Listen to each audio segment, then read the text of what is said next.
नमस्कार साथियों। आज की क्लास है 24 फरवरी, अंक है 236वां। आज के दिन के महत्वपूर्ण राष्ट्रीय और अंतर्राष्ट्रीय घटनाक्रम पर हमारी ये क्लास रहेगी। इसकी पीडीएफ आपको हमारे Telegram channel T R Rajesh star official से मिल जाएगी।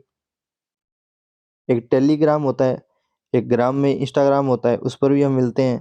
फेसबुक पे हम मिल जाते हैं भूले भटके, और चैनल को शेयर सब्सक्राइब आप कर सकते हैं।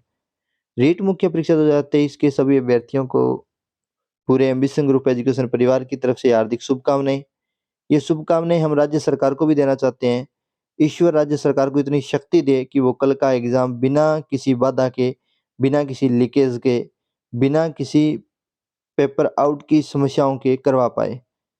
हम ईश्वर को ये पुनः निवेदन करते हैं, अगर ईश्वर सर्वोच्च सत्ता है तो वो राजस्थान सरकार को इतनी शक्ति दे।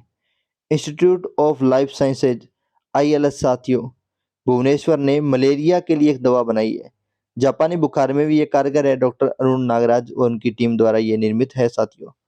साथियों, मलेरिया की जो दवाएं हैं वो, देखिए, दो बातें हैं। अगर आप वैसे सोचें तो वैसे तो कोई बड़ी बात नहीं है, मलेरिया की इतनी सारी दवाएं हैं, इसमें ये कौन सी बड़ी बात होगी। पर जैसे जैसे मलेरिया की दवाइयाँ महंगी होती जा रही हैं, उस मामले में ये बहुत ही इम्पोर्टेंट महत्वपूर्ण है, क्योंकि भारत वसुधैव कुटुंबकम की अवधारणा पर काम करने वाला देश है, जो उन गरीब देशों के लिए भी अपनी दवाइयाँ उपलब्ध करवाएगा, पूरे दावे के साथ कह सकता हूँ मैं। लेकिन जो फॉरेन की जो वाणिज्यिक कंपनियां हैं, वो मलेरिया की दवाइयों को धीरे धीरे अब कम कर रही है, क्योंकि भारत जैसे एक देश है जहाँ पे पैसा ठीक है, वहां पर तो ये बीमारियां ज्यादा रही नहीं है।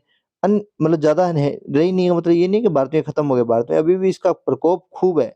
बट उतनी तो उनके पास उत्पादन क्षमता है, वो नया उत्पादन कर ही नहीं रहे, क्योंकि जो विकासशील देश हैं या अल्प विकसित देश हैं वो पैसे नहीं दे पा रहे हैं।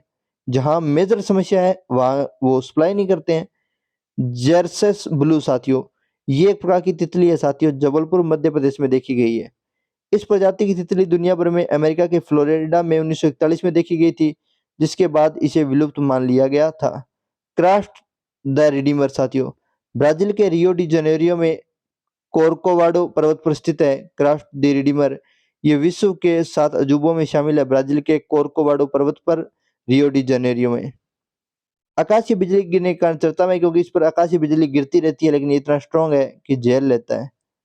अजय बंगा साथियों, भारतीय मूल के अमेरिकी कारोबारी हैं, विश्व बैंक के अध्यक्ष पद के लिए दावेदार हैं, अमेरिका की तरफ से नामित हैं, मास्टर कार्ड के अध्यक्ष और सीईओ रह चुके हैं। वर्तमान अध्यक्ष कौन से विश्व बैंक के, तो डेविस माल पास हैं। ड्रोन के द्वारा मानव अंग में प्रत्यारोपण प्रयोग के लिए पायलट प्रोजेक्ट कहाँ शुरू किया गया, दिल्ली एम्स में, एवं छज्जर कैंप्स के बीच जल्द पायलट प्रोजेक्ट शुरू किया जाएगा। अमेरिकी वित्त मंत्री कौन है, Janet Yellen. Festival of thinkers Pune में आयोजित हुआ है साथियों। जम्मू कश्मीर का कुपवाड़ा लिग्नाइट कोयला निकला है साथियों यहाँ पे। जेनेट येलेन का नाम आप ध्यान रखिएगा, जेनेट येलेन। येलो पार्क भी है अमेरिका में, येलो पार्क ध्यान रखिएगा, येलेन से येलो पार्क भी हो सकता है। मिसाइल रेजिमेंट साथियों, जमीन से हवा में मार करने वाली मिसाइल रेजिमेंट गठित हुई।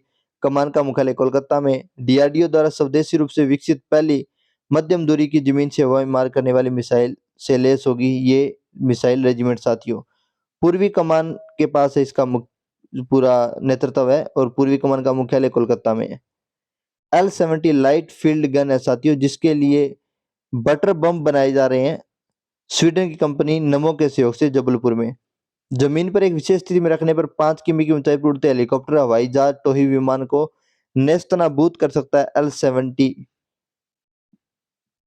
जेट एयरवेज साथियों, संस्थापक है नरेश गोयल, जिन पर ईडी ने छापामारी की है।